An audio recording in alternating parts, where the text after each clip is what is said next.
Wine poured and pen ready. Namaste, Kristen. Thank you for joining me tonight. Welcome, everybody.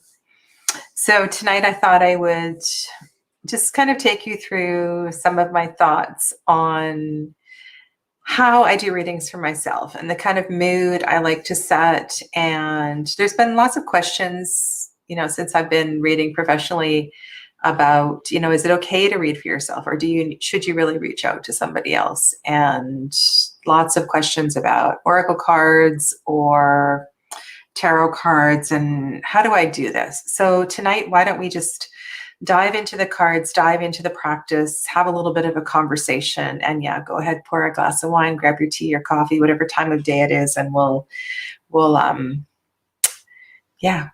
set the scene so you can make this a success. And I think that's the kind of mindset to come into this conversation is one that, hi, Nancy, that I can do this and I can read for myself. One of the things that feels really important to me, and you may have heard me share this story. This goes back to a workshop that I took where I made my drum. And this was during a shamanic training, and it just absolutely blew me away. Now, I've always been one to prepare for my course, prepare for my settings. I'd like to be ready for something. But this what opened my eyes in a whole new way of what preparation was. The organizer of this workshop had her partner had prepared the frames for the drums. So he had been doing that for days. And she had met with the elders of the First Nations and had all of the hides that we were using, the skins. So they had all been consecrated by the local people. There had been a lot of back work done for this workshop to actually happen. And it was on a cloudy spring day. It was not warm outside. And we arrived in her driveway to do this. And she had everything else beautifully set up. And she told us that she'd just been down to the river to dip into the river because she wanted to be clean and clear to offer this, to provide this offering for us. And there was something about her story that just made me kind of go like, wow, like that's a whole different level of clearing and being ready. And where she lives, there's this beautiful place where the two rivers meet, and it's cold, right? I live in Canada. I doubt she went up to her neck, but she was in the river and cleansed herself. So I thought that was really beautiful. So no, I do not have a shower or a bath before every time I do a reading for myself. But the whole idea of cleansing and clearing, I think, is really, really important. And so let's just talk a little bit about that for a minute. And welcome to Jen. Hi there. And I'm curious about how you set yourself up for success when you're doing a reading, because I think this is a big part of it. And I also want to kind of front load this and say that I've had this conversation before about not doing readings when you're angry, not doing readings when you're injured, and that kind of thing. And I've kind of modified how I feel about that, because a lot of people live 24/7 in pain. A lot of people are dealing with mental health issues, and so the mind is not always clear and clean. The frequency is not always light. And when we are in a world where our hearts are heavy or our physical bodies are not moving in a way that we would like them to move, we still need to be able to set ourselves up in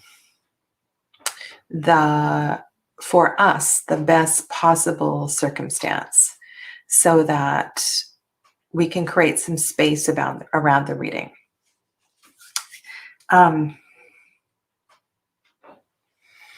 What I mean about that is if we can pause, and I think the word PAUSE is really important.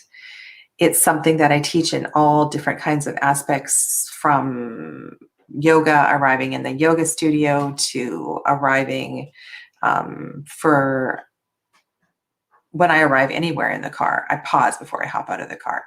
The pause is really important. And I think that in itself sometimes could be enough, especially if we just want to do a really, really quick reading. So a bit of a rambling, but I think the preparation there's a couple phrases about that, like all of the work is in the preparation. Okay, I'm going to go to my notes because I feel like I have said a lot and said nothing at exactly the same time. Hi there, Libra lady. East Coast for you. Yeah, it's probably even colder where you are. And Shadow's Truth, welcome. Yeah, it's been a while since you've been here. Thank you for coming in. So what do I mean by creating the space? I have, some of you have seen, I've done a few altar tours in my home. I have altars on my kitchen, just above my kitchen sink. I have altars. I have one right there. There's one in my room. There's one over in the other corner behind me. I have sacred space all over the house. There's one by the front door. So there's lots of places where I can pause. And I like that word pause. Instead of racing out the door, sometimes even if I'm short on time, what I do is I put my bags down and I just stop. I light a candle if somebody else is at home. Sometimes I just swoosh the Palo Santo around, say something, connecting me to the divine. I have those little tiny oracle cards on my altar by the door, shuffle, shuffle, shuffle, get a message, and then I go. So the pause for me is just such an integral part of all of this. If I have time to sit down, and I think that's what we're kind of talking about tonight, there's a few steps in setting up the space. And we were talking about like cleaning myself, my teacher cleaning herself before the drumming workshop. There's something about that, about feeling fresh and clean, and to give yourself the gift of space and time. And that time could be 5 minutes, that time could be an hour, depending what you have. But I like to also clear my space. And if there's a lot of leftover things from other people's readings, if there are a lot of books around or clutter, I try to clear the space. So I have I have a fresh slate. It's like a fresh canvas for me, as if I were a painter. And it just feels nice. I also like to change my tablecloths often. I have a lot of fabric and there's a few favorite ones that I have. This is one of them. I love the gold flecks and the brown. It kind of looks like the earth, goes with my earthy decks. Different tablecloths that I like to switch up, and I frequently spill wax on them. And sometimes if my coffee is on the table, I do spill my coffee. I try to not have it on the table, but I like to have a background for my readings. So this is part of my preparation. I do burn incense sometimes. It depends who's in the house. It depends if I have a client coming in, because not everybody loves incense. It can be hard for people with asthma and different things. And if that's the case, an hour before they come, I make sure I smudge the house with Palo Santo. But I like this for myself as well too. And all I do is I just clear the space. I also have a singing bowl that sometimes I just sit and I tap my singing bowl. It feels nice just to clear that fresh space. Let's go to Nancy's question. This is a really good question. And hi there, Joseph, welcome. I'm hoping that some of you can be, and I love what Kristen just said. And this is really about sitting on the couch on the TV tray doing your reading there. So let's talk about that in a second, because I think that's important. So Nancy's question is, what is sacred space? To me, it is a place where I have objects of focus to help me connect with something greater than myself. And that could be as simple as some objects from nature or a photograph. I have a couple of photographs of the Swamis I work with in India. It could just be a single crystal in front of an ancestor. So it's just something to remind me that there's more than here. That's how I see that. Some of them are more elaborate than others, and some are really, really simple. And I really like Kristen's question. This is, it's not a question, it's a statement.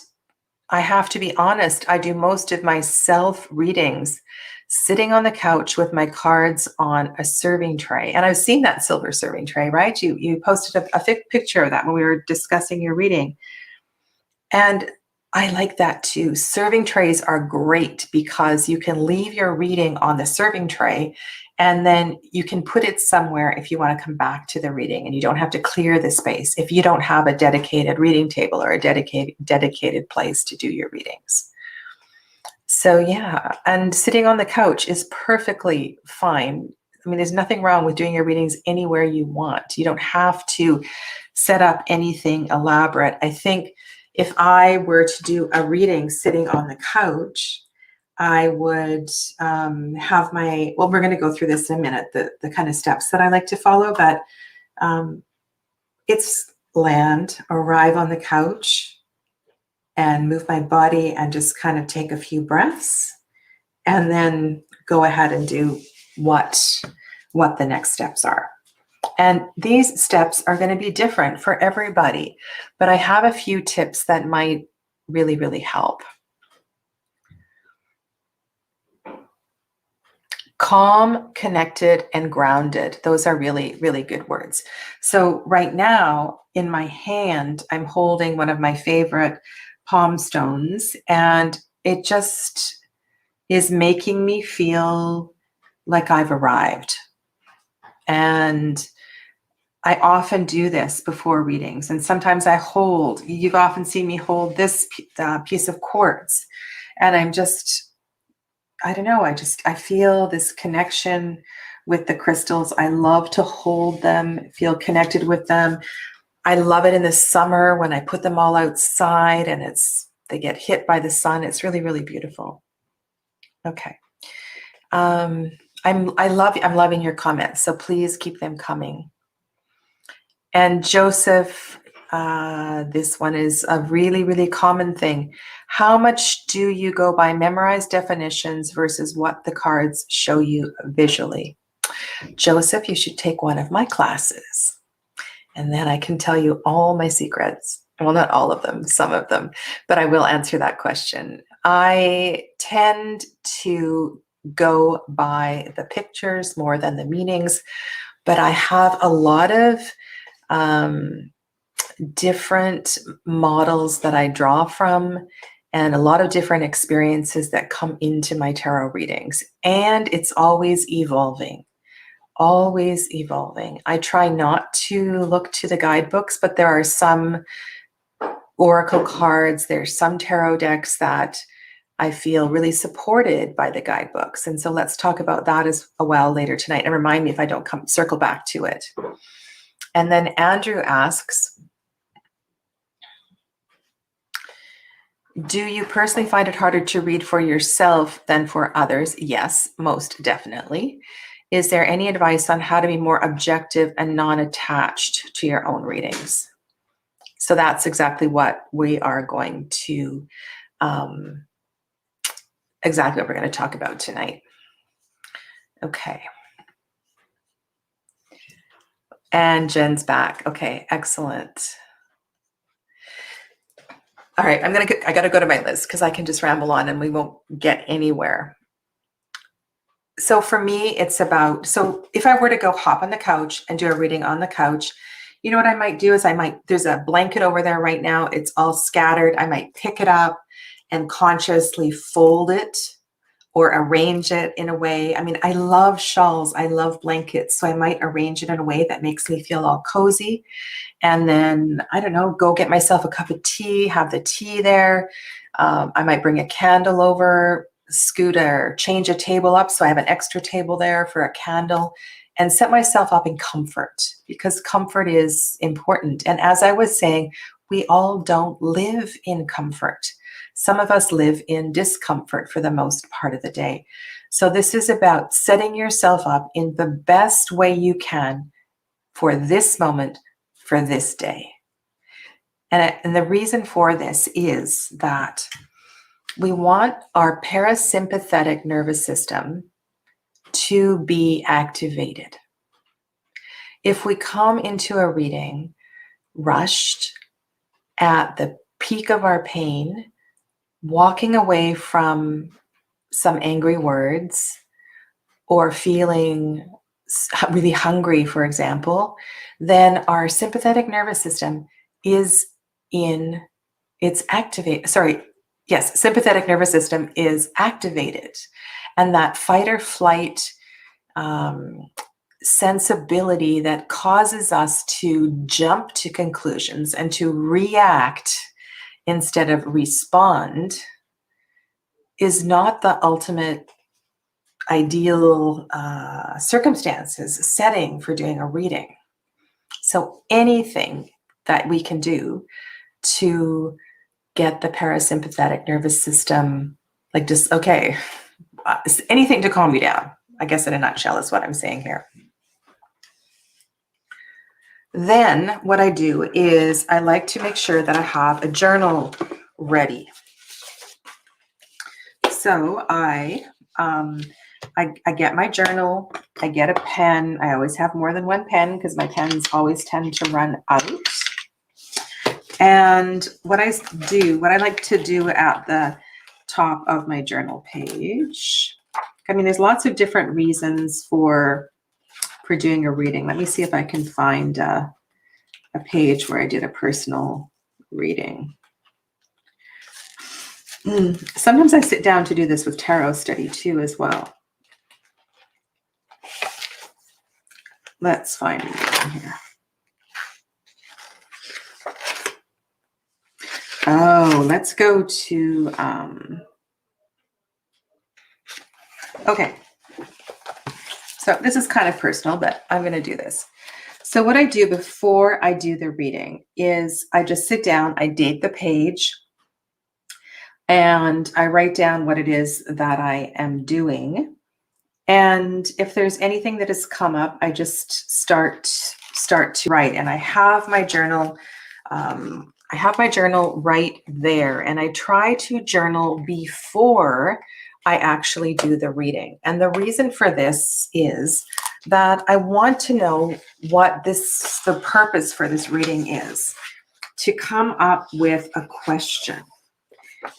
I don't think the best readings are, what's the energy for my day today? I think it's easier. I think this kind of ties into what Andrew was asking. I think it's easier if you have a specific question.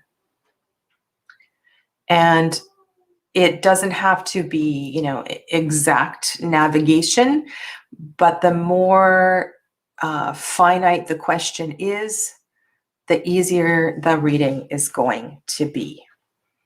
Okay, so that's one thing. I like to do a little bit of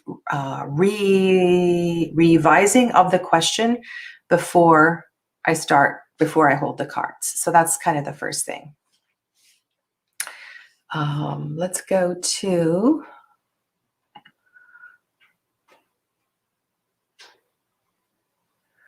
Alrighty. Jen, I'll talk about my classes later too at the end if you like. Does anyone else experience not being able to read for someone particular or on a particular topic for that person? I cannot read for my daughter-y relationships and none of the cards make sense. Reading for family, I don't think reading for family is a good idea. And I don't think reading for close friends is a good idea either. I find it really, really challenging because you're changing your relationship, and you have a lot of background information. And I think, Jan, what gets in the way is your wanting to protect that person. And so whether it's subconscious or not, there's this filter that comes up, and it makes it really, really difficult. And the reason I like to read for myself is because nobody knows me better than me. And in order to get closer to my capital S self, that's why I pause. That's why I exhale. That's why I spend a little time with a pen in hand. And sometimes it can be really, really quick. Other times I have time and I write and write and write to reword the question.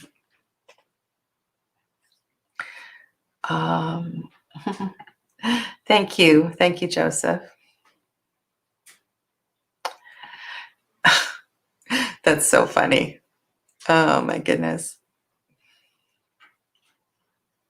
I will tell you a story. I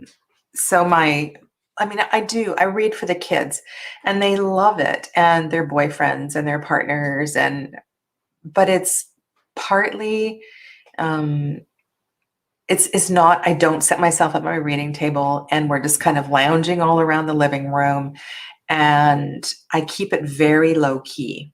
Very low key, and I might say a word or two or a sentence, and then I let them pick up on whatever they want to pick up. I do not do readings for them. It's just too very, very hard.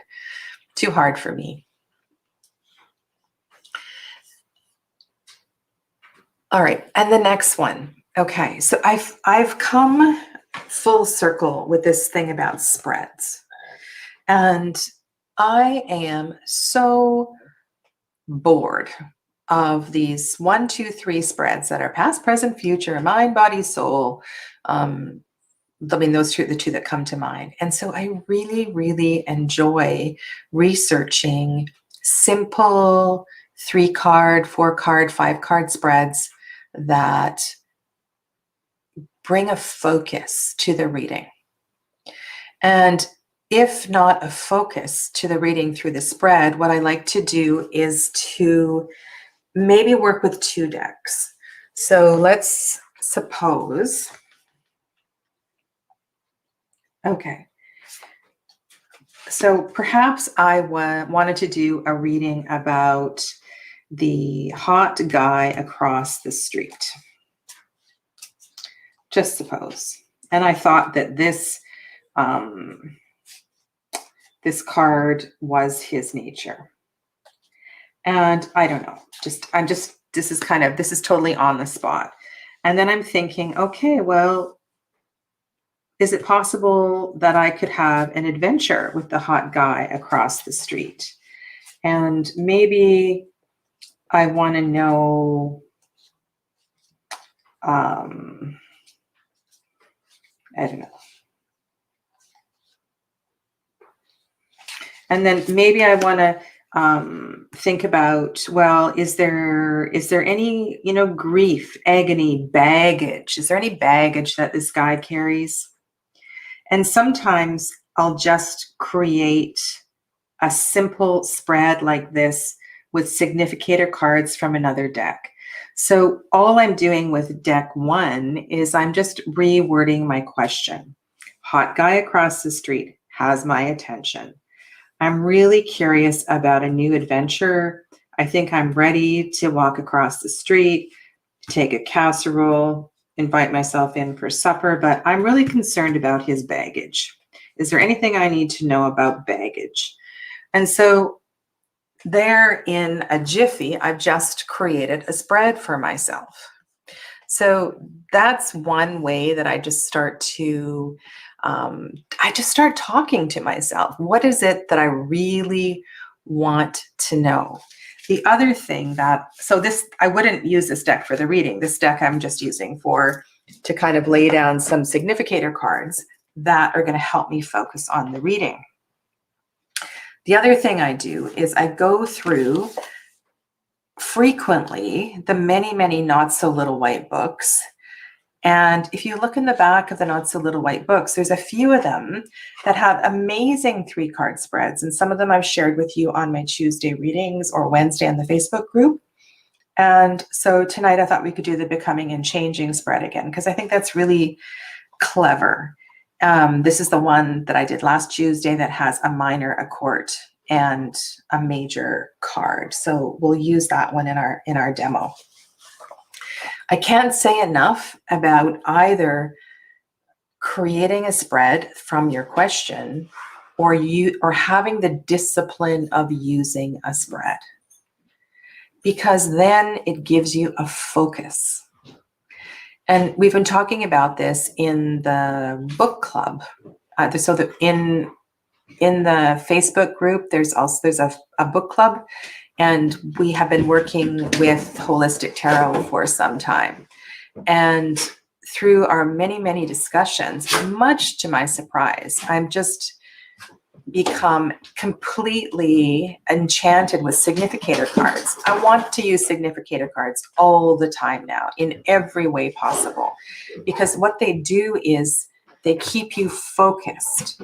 It's kind of like that question Nancy just asked about the altar. What is the altar? It's a focus, and it keeps my mind from going in a bazillion directions. Okay, so I need that when I'm reading for myself. Let's go back to the chat and see where we are. I see we have some new people that have arrived. Hello, Kathleen. I don't think you've been here before. Welcome. And if you have, I'm sorry. It's been a long time. Is there anybody else that I missed? I saw Sherry Bug was here. Hello to Sherry Bug. And Joseph, remind me a little bit later about the classes. I will do that little talk. And Andrew, yes. Yeah, I don't take it as seriously when it's my own family either. I know we have this in common, Andrew. It's really, it's great. And I can't say enough about doing that.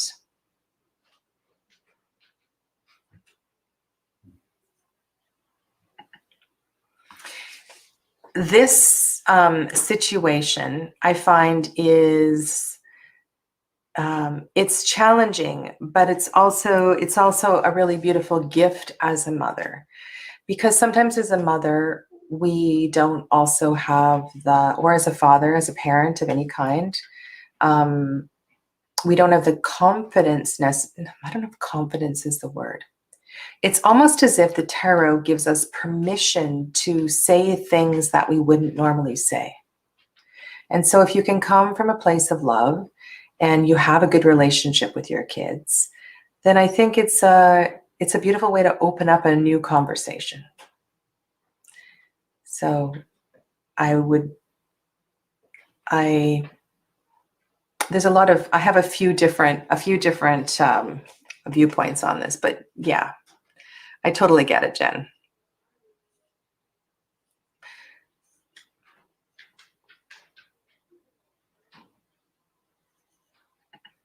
Right, to see our children in a different light.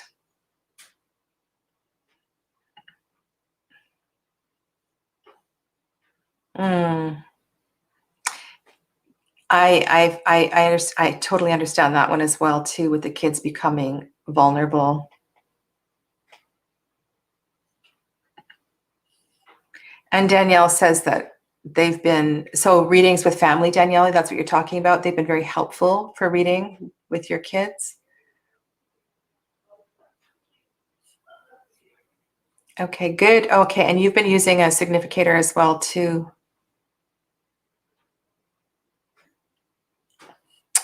That's awesome, Kathleen. So welcome, welcome.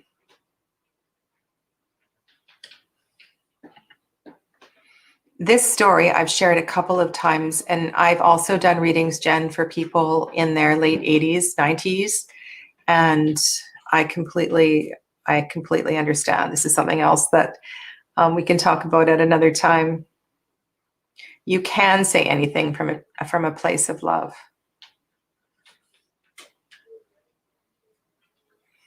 That makes it easier, doesn't it, Kristen?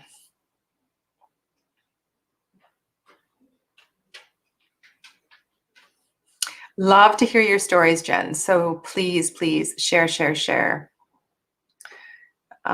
Mystic Rose Tarot, hello, hello. Good evening. Amy. I'm a free spirit when it comes to readings. I don't use spreads unless there is something more complex involved, such as astrology. Oh, Danielle, you don't have kids. Okay, but reading for family, is that what you meant? Okay. And yeah, for those of you that have worked with me, I read intuitively. I read by the cards. So let's do a few readings. And so my steps are: create the space, pause, breathe, journal. For yourself, I think having some kind of background, something to focus your reading on is a good idea. Whether you choose signifier cards or you have a spread, it does help. It helps to keep that monkey mind focused and not get you flying all over the place. And then to choose a deck and to, oh my God, Amber, that's so gross. To choose a deck and start to, she's just licking herself like there's no tomorrow. It's really funny. I don't know if you can hear her. I'm going to go back to this deck because it shows really well on the white space shows well. So I focus on my question, and I'm going to do that spread that I did on Tuesday, which is going to choose a minor, a court, and a major card. One of the reasons I don't tend to sit on the couch, Kristen, for my readings is I love to riffle shuffle, and I can riffle shuffle on my knee. I can riffle shuffle anywhere, but I really love to riffle shuffle on a table. And if I have the luxury of space, I love to fan the cards and pick cards for a fan. That's another thing. Just the experience of the hello, Hika. Welcome.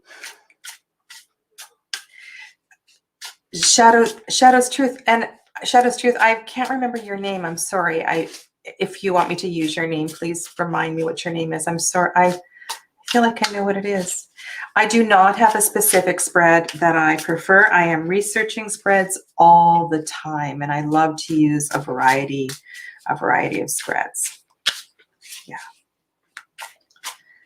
One of my favorite Not So Little White books is the Mystic Fairy Tarot. There's some amazing spreads in there. Barbara Moore is a very good creator of spreads.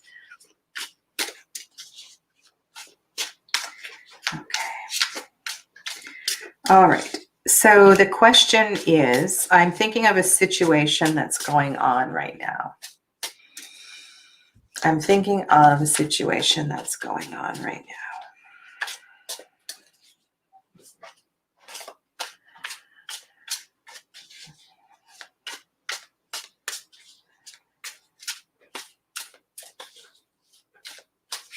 And it's funny because as I'm shuffling, I have 2 or 3 situations in my mind. And so this is a case when it would be really good, and you see the cards are kind of falling all over the place, to have the significator cards on the table, because then I would have a focus. Because right now, as I'm shuffling, I have 2 separate situations going through my mind. And the tarot, the readings get really discombobulated when you're not clear. When you're not clear.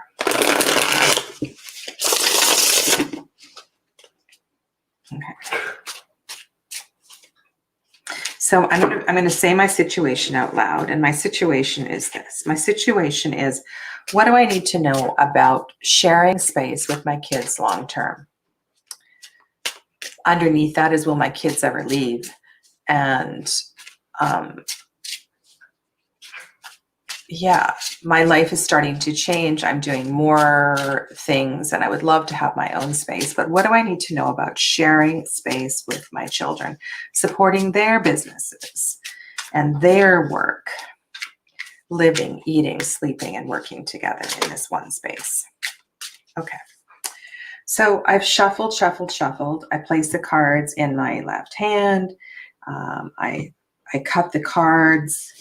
And then in this particular reading, we're going to go to the first minor card, which is the Seven of Pentacles. And so the Seven of Pentacles in this spread describes the meaning of the situation. And so, Joseph, this is a really good time to bring in how I go about this. If you're still here, Joseph, this is the Seven of Pentacles. And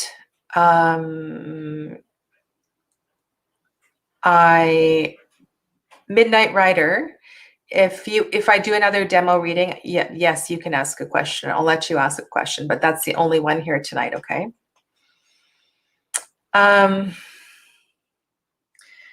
So we have been talking about gardening. We've been talking about, so the new moon on Saturday, the new moon today, tomorrow, is a beautiful time to start planting seeds in the garden.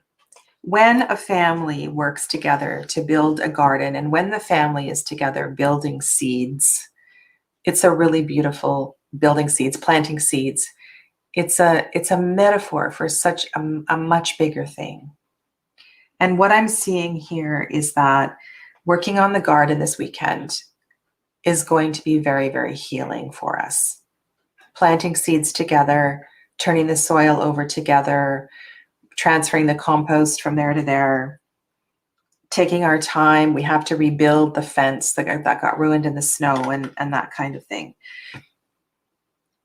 Joseph, this is an example of when I allow the illustrations in the art to speak to me personally. And underneath all of that, I have keywords running through my head that are associated with the Seven of Pentacles. And one is, this is a project of patience as well, too. And it's going to take time for me to figure out how this is all going to evolve.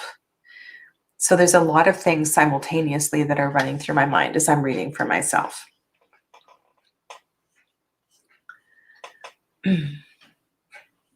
Hey there, Mary Beth. Welcome. Traffic. Kristen, this Eight of Cups comment, what was that referring to? Was that you were asking about the card on the table, or were you asking about a significator, perhaps?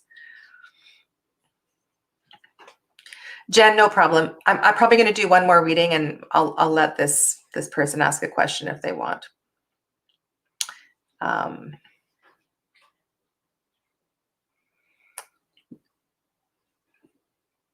It's really, really a beautiful thing.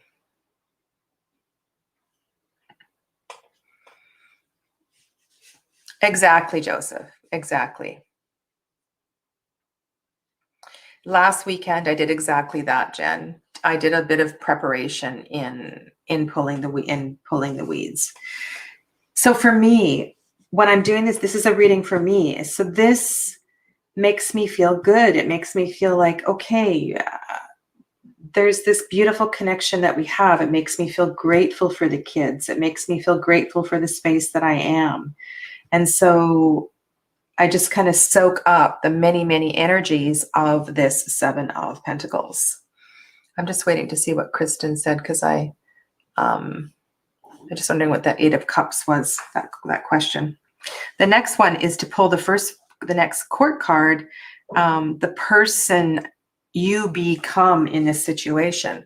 Well, do I become the bossy mother? Do I become the sister to my daughters? What do I become?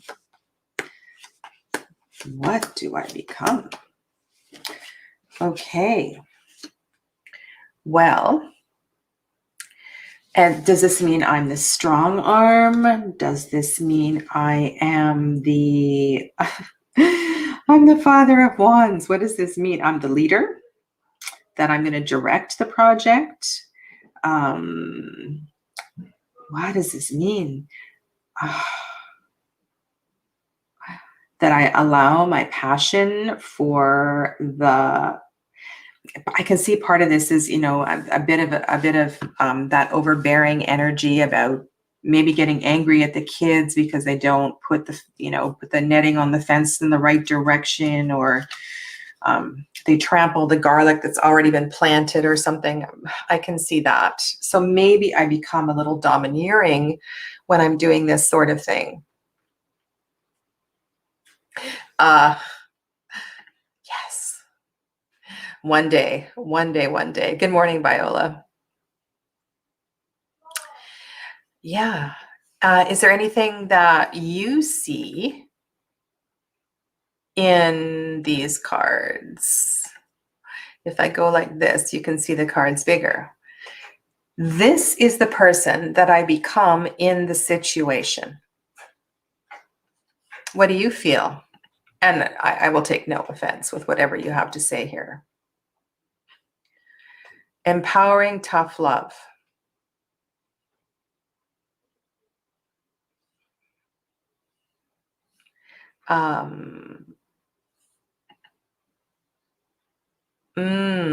Burdening just based on the heavy colors. Yeah. So this is a reading for me, and this is a reminder that sometimes I can be that Father of Pentacles.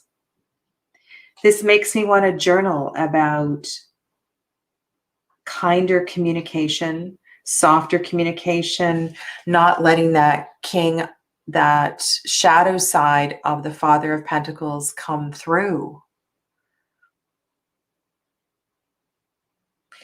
And this situation, this project, it feels like a metaphor for doing things together, cooking together, being together, really embracing the beauty of our togetherness while it lasts, because it's not going to last forever. He is split in two. Yeah, he has the water in the lower body and then all that lightning in the top.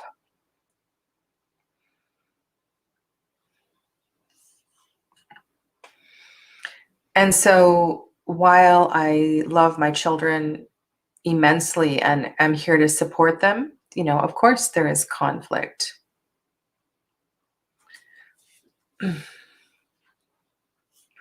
And Jen says, but with the lightning, almost like you could wield the energy to fuel your fire and passion. Maybe I can pick up my magic wand and just put a lot of magic energy into the garden as well, too. This is King of Wands, yes.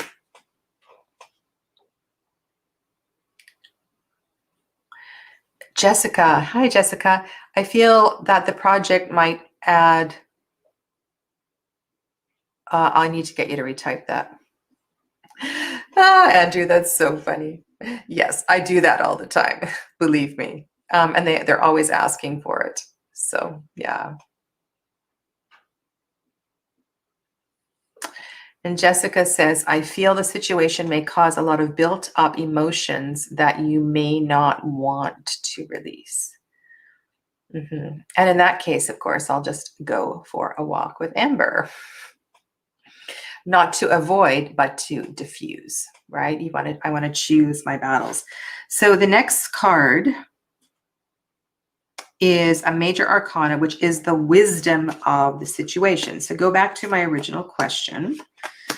And we're going to, interesting. So it's the wheel. The wheel. All right.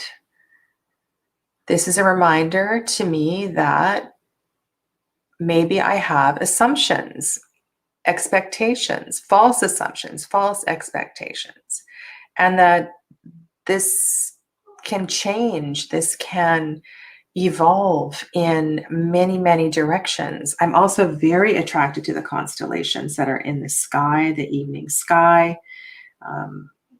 I love this card, actually. I wish this kind of summer opportunity were available, or spring opportunity were available now, but it's not. It gives me hope. It very much gives me hope. Nancy asks, oh, no, just a second. I'll get to Mystic Rose in a second. Do you have a passion that your kids ground? Do you have a passion that your kids ground when it wants to take off? I'm not sure I understand the question. Maybe you can reword the question. And Amy asks, perhaps you're setting your boundaries for space and using how you feel as a means to express your truest desires. Thank you for that, Amy.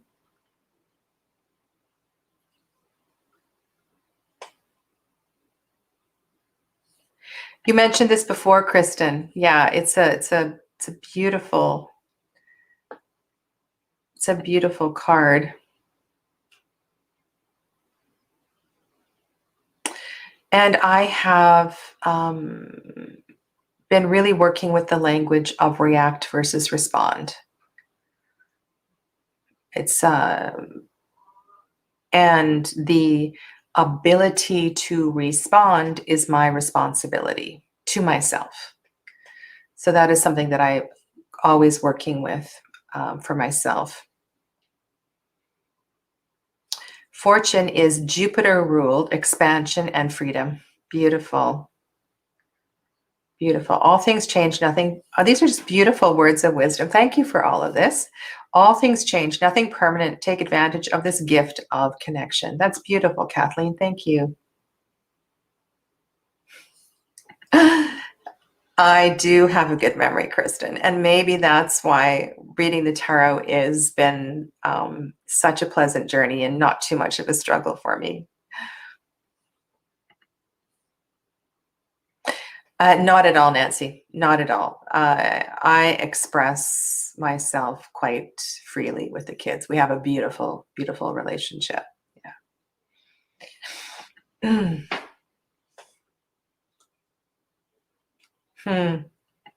Nice. Okay, I think we're caught up there. So the last card in this spread is to go through and to choose the next court card.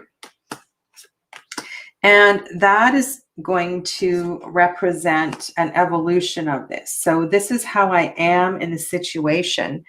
And this card is, if I take the wisdom of this major arcana, then this is the potential of the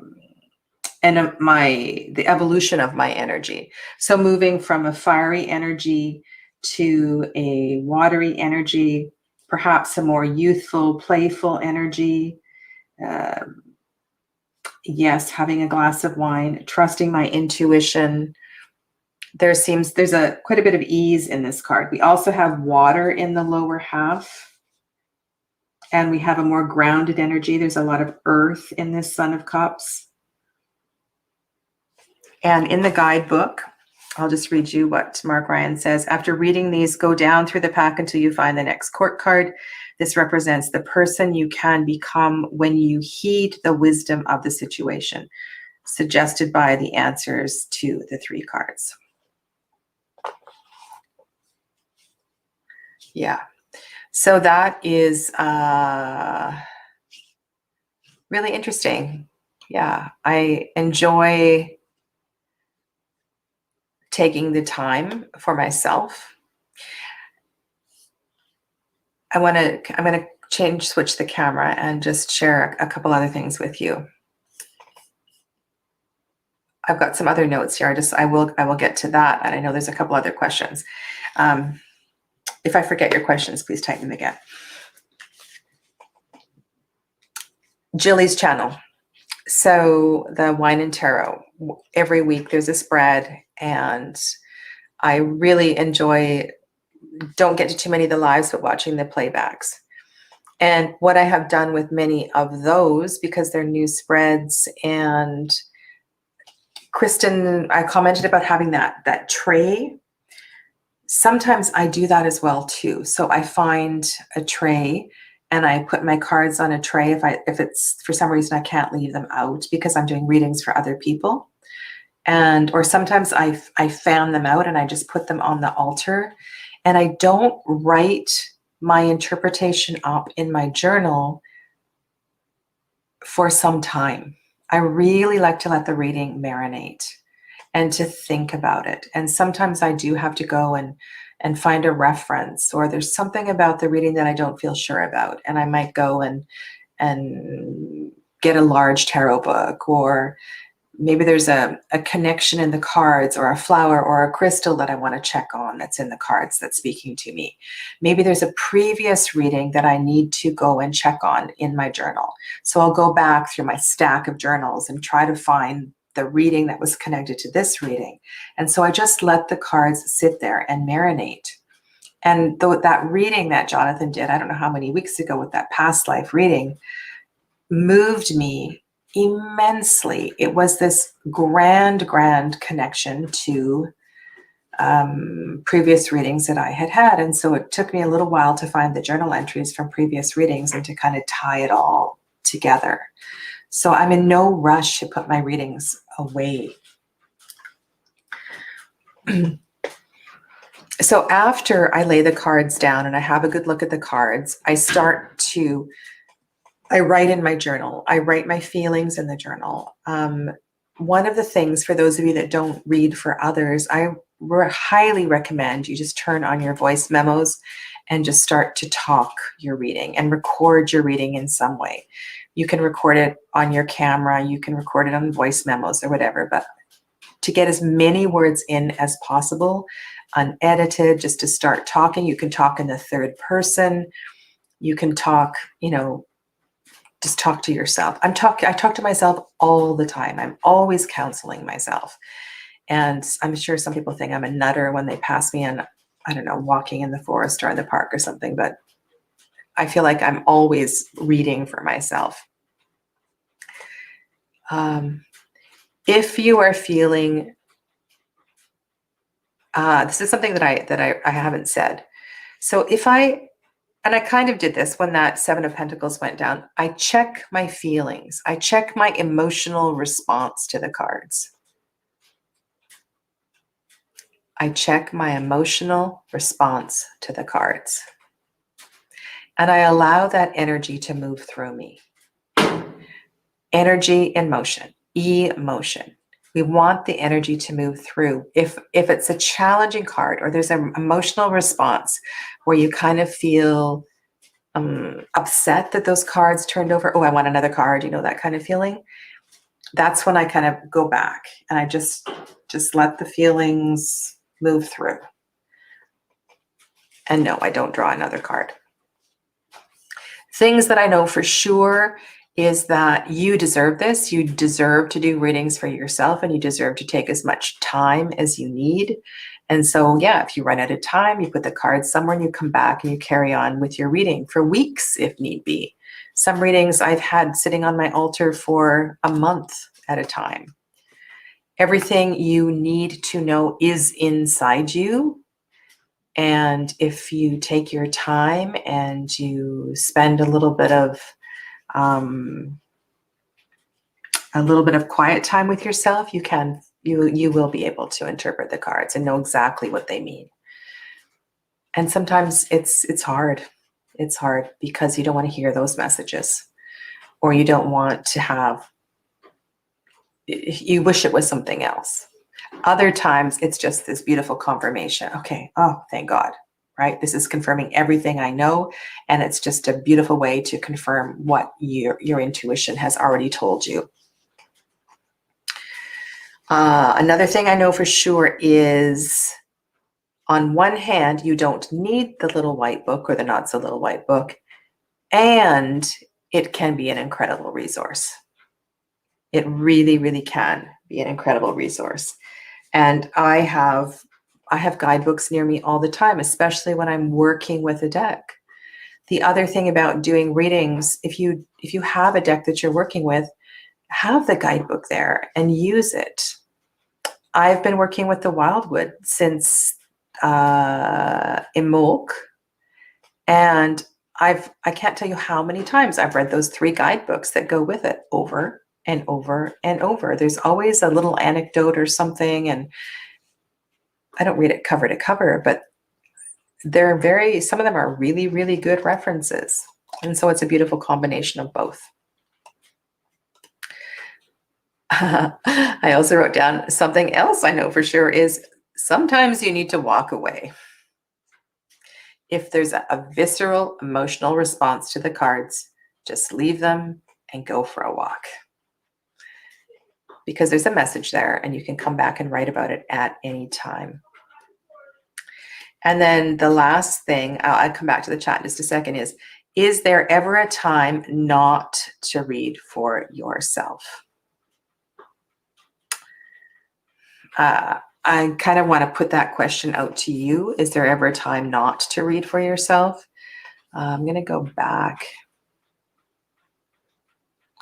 and see what I missed here. Oh, Jen, the reading I'm doing is from Wild Magic. If that's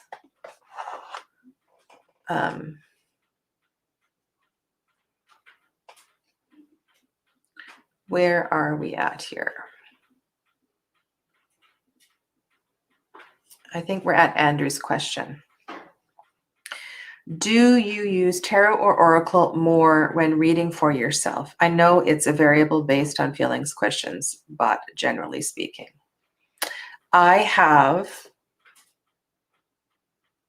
It depends. So the front door altar, I have one of those mini little oracle decks there.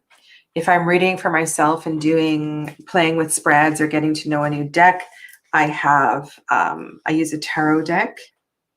I always have oracle decks out, and I usually have 3 or 4 on my table. And if I need clarification or I feel like I want some plant medicine, I will use an oracle card as well too. Very seldom do I just use an oracle deck, except if I'm doing it's like a word of the day kind of thing, a thought of the day or an inspirational message of the day. Sometimes I will do that, but mostly I use tarot.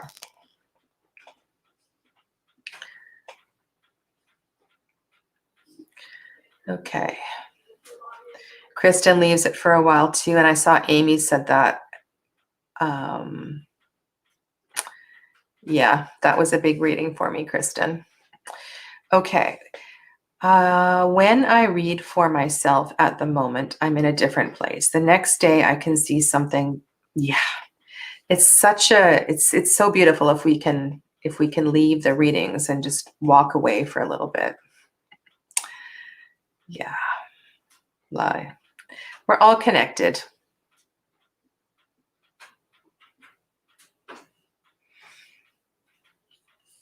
And hey there, kitty cat. So many great comments. Okay. Yes, it's hard to see ourself.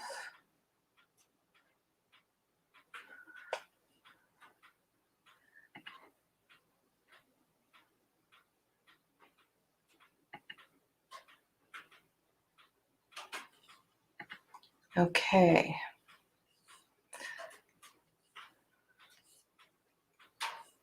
Let's go here. Oh, one technique I do for reading for myself is taking a picture of the spread and then look at it a day later. That seems to help out a lot.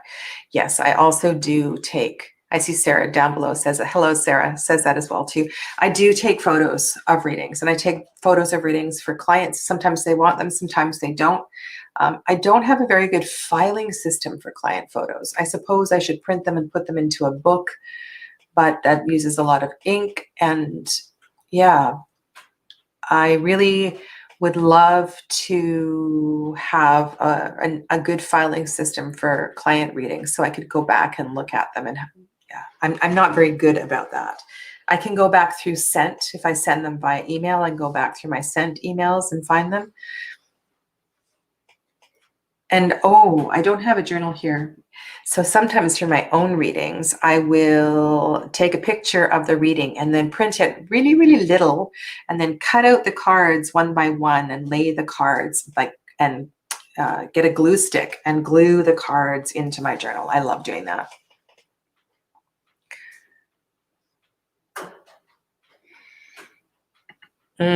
I believe that, Jen.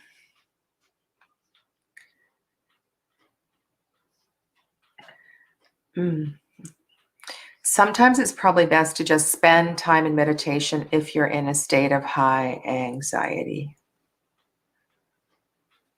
So the question was, if you're still contemplating it, is there ever a time not to read for yourself? Kathleen says, I wouldn't want to read for myself when emotionally distraught. When my chronic pain is bad, I don't even want to read for myself. Hello there, Hyacinth. What about thoughts on keeping aside decks to use for yourself and a separate set to use for others? This is a really good question, Hyacinth. Yes, really good question. My answer to this question is, if I can't read a deck spontaneously, if I don't know the deck intimately, then I'm not going to use it for clients. And there's a couple of decks here that I don't use for clients because I don't know them. I don't feel comfortable enough with them. There's something about, so one of the decks that I don't use for other people is the Yonasiyaus. I love this deck. I love the color palette of this deck. Edged it in purple. Purple is my color, if you haven't noticed. I really, really like this deck.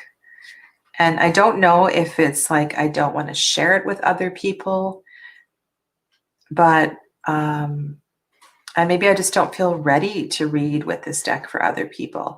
It's also body beautiful, which is not, it's not great for reading for other people unless you're reading for, I don't know, slim young 20-year-olds who are blonde. So that's an issue. I try to be sensitive with which decks I share with people and to choose an energetically appropriate deck to read with a client. So that deck is there because I like that deck. And I don't think I've ever done a reading for somebody else with that deck. Another deck that I only use for myself, and which has been here for ages, is the Chamonix Tarot, which I trimmed and I took all the titles off. And I love Eden's deck. I love the journey through some of the suits. I really feel that the court cards are just so powerful. And so I like this deck, but I don't know if I will ever use it for a reading for somebody else. The Marielle, not the Marielle, it's not out right now. Sorry, I'm drawing a blank. Margaret Peterson. So I've never used Margaret Peterson for somebody else. That's a deck that I only use for myself. And I pair Margaret Peterson either with the Sufi Wisdom or with the Rumi Oracle. And those are my decks. So yes, Hyacinth, there's a few decks that are just for me, but I mostly share with others. And if somebody wants a reading with one of my personal decks, I might do it.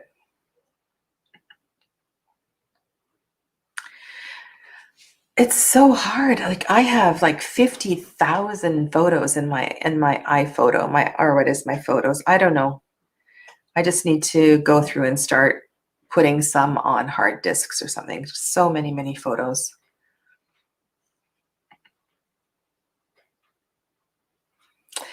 This deck, I am slowly shifting to use for other people. I feel like I've had enough years of the Marielle under my belt that it feels, I'm starting to feel, but actually no, because this is the deck that I used for that past life reading. And so here's, I'm going to take Jen's comment off.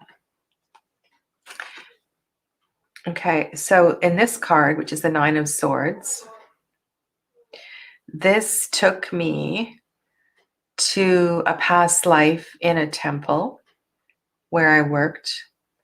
And this is a card of, it's a very high transformation energy card. It's a card of high level connection with the divine.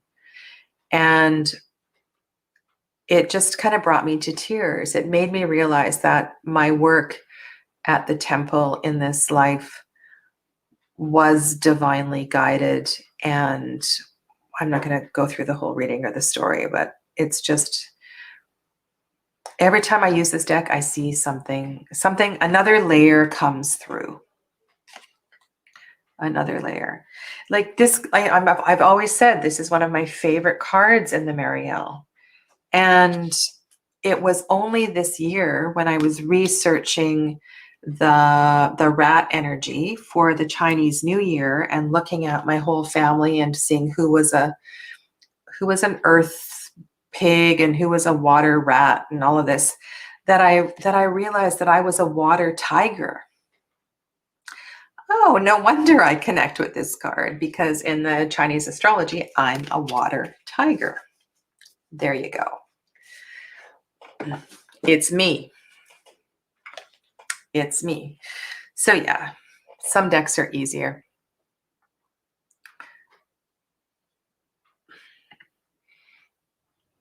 And you too only used it for yourself?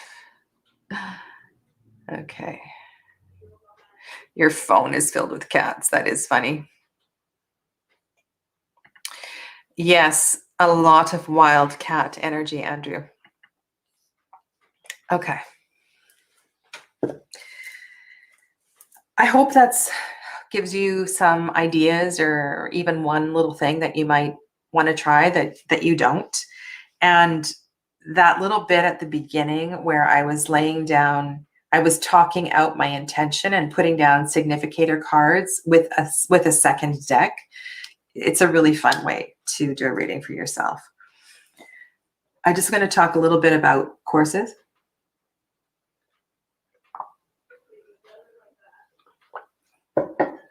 So what's coming up next, and I know Sarah's signed up for one, is the minor. So I'm going to do a class on reading the minors, and it's not necessary. It's not a Tarot de Marseille class. It's just about getting really comfortable with the minor arcana. And so it's a 4-week class, and we're going to do Ace, 2, and 3 the first week, and then 4, 5, 6, 7, and 8, 9, 10, or maybe we're going to do a few numbers each week, and then each week we'll have more of a focus on one of the suits.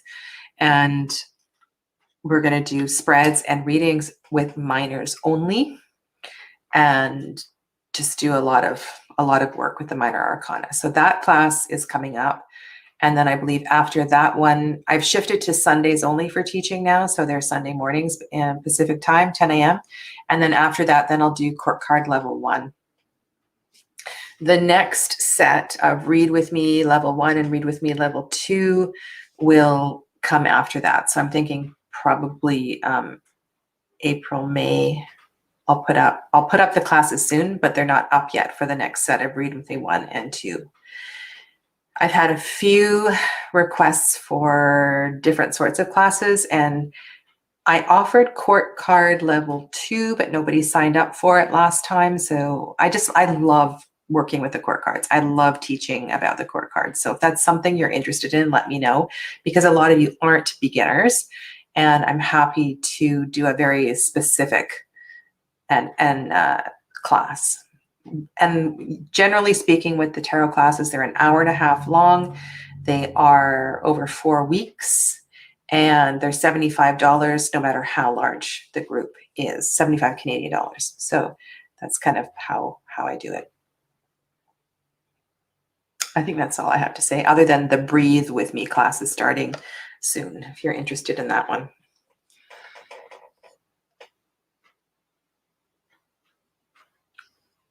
Kitty Cat is a water rabbit. Kristen is a fire serpent. Whoa, fire dragon.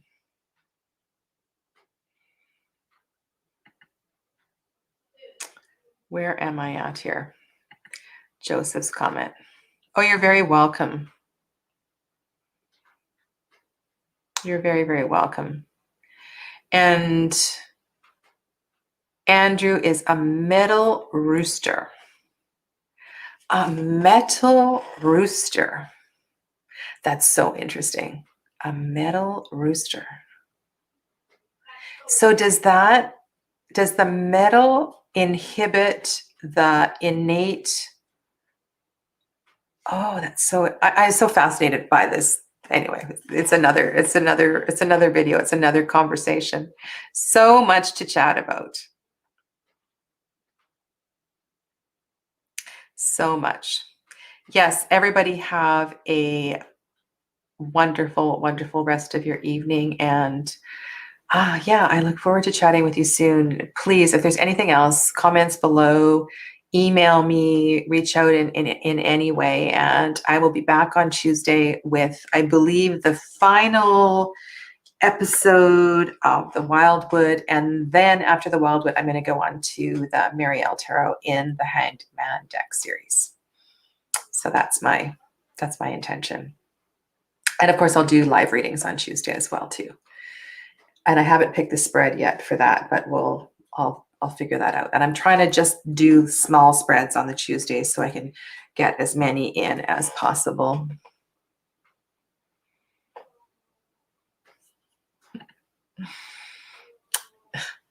I'm sure you can find somebody to tell you. I used to have a little book. If I can find my little book, I'll take a photo of the page.